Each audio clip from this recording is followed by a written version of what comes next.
ফ্যাসিস্টদের দোষরদের আমরা বিন্দুমাত্র ছাড় এতে আমি চাকরি করি বা না করি। বাংলাদেশ বিশ্ব সভায় চিনতে শুরু করেছে। আপনারা গতকালকের আমাদের পার্শ্ববর্তী দেশের সরকার প্রধানের সাথে আমাদের নোবেল বিজয়ী অর্থনীতিবিদ প্রফেসর মোহাম্মদ ইউনূসের বৈঠক দেখেছেন। তার একটা বক্তৃতা শুনবার জন্য আমি একবার তার বক্তৃতা শুনছি একটা বাইরে অনেক আগে। তা আমার সামনে বসে এক বুড়ো বুড়ি বসে আছে সাদা চামড়ার, তো বক্তৃতা দিচ্ছে উনি, আর উনি দেখি টল টল করে পানি পড়ছে ওই ভদ্র মহিলা।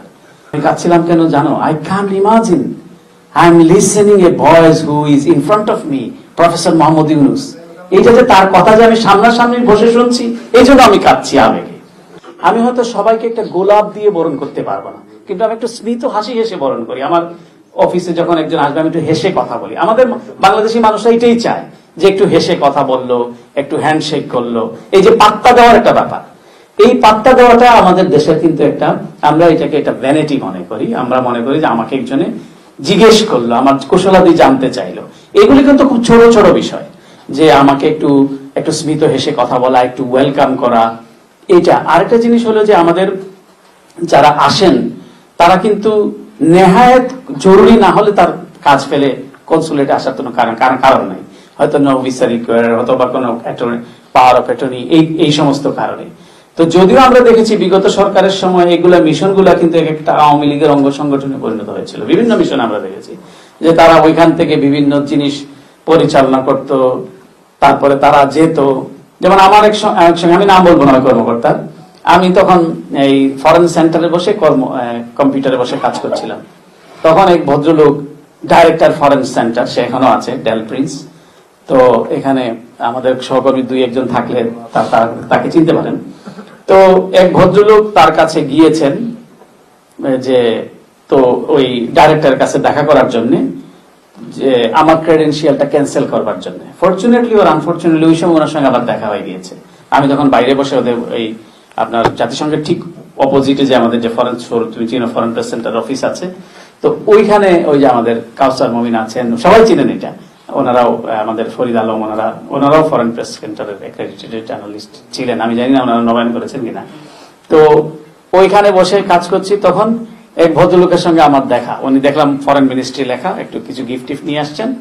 তো আমার জিজ্ঞেস করলেন আমি কি বাংলাদেশের, আমি পাকিস্তানি নাকি, প্রথমে জিজ্ঞেস করলেন। আমি বললাম না, আমি Pakistan, I am from Bangladesh. এরকম হাতটা ওনার হাতে লাগানো ছিল, যেই নাম বলেছি মুশফিক, ইলেকট্রিক শকের মতো উনি হাতটা ছাড়িয়ে নিয়ে ওই সাথে সাথে উনি ওই খুঁজতেছেন যে ডাইরেক্টর কোন রুমে বসে। পরে ডাইরেক্টরের সাথে উনি মিটিং টিটিং করে চলে যাচ্ছেন।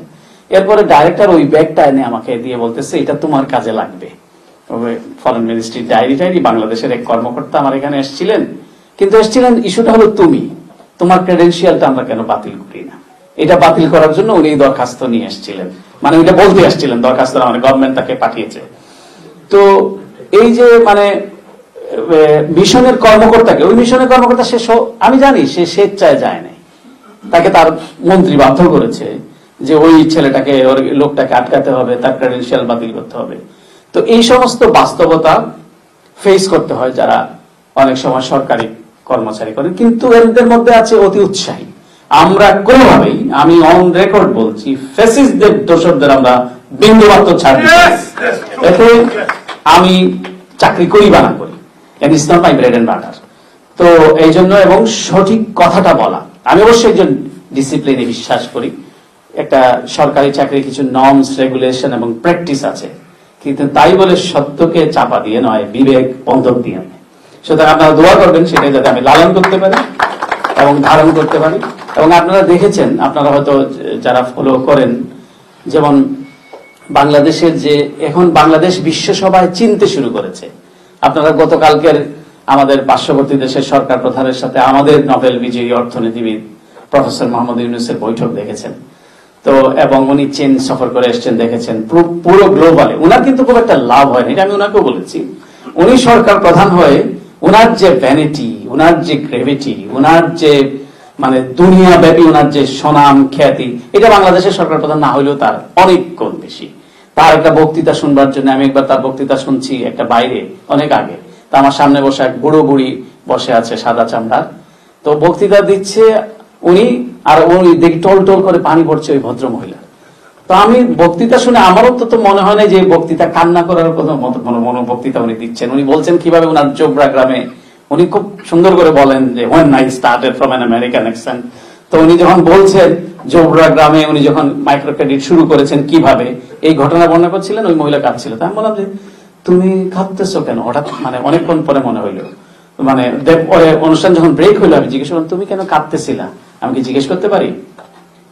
আমি কাঁদছিলাম কেন জানো? I can't imagine I'm listening a voice who is in front of me, professor Mohammad Yunus.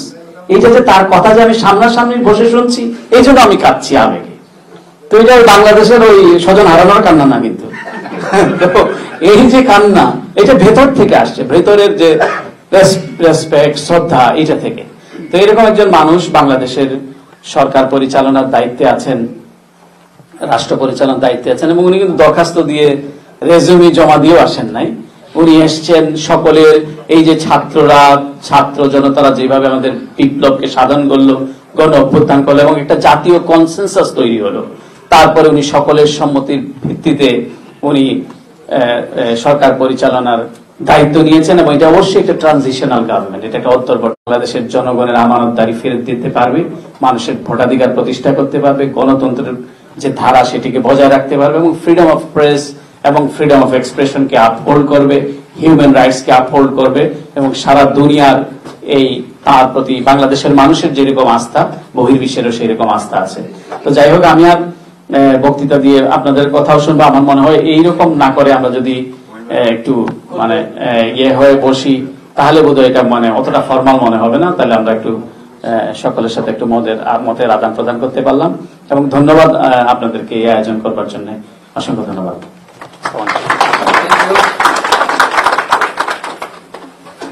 ধন্যবাদ মানবর রাষ্ট্রদূত। আমরা অত্যন্ত ভাগ্যবান, বিশেষ করে ফরেন সার্ভিস, তার মতো একজন ব্যক্তিত্বকে আমাদের পেশাতেই পেয়েছি। এবং আমাদের যে সমস্যাগুলো, যে চ্যালেঞ্জগুলো, সেগুলো উনি প্রতিনিয়ত এখন প্রত্যক্ষভাবে অভিজ্ঞতা নিচ্ছেন এবং তার আলোকে কিছু কথাবার্তা বলেছেন। এটা আমাদের জন্য খুবই সহায়ক।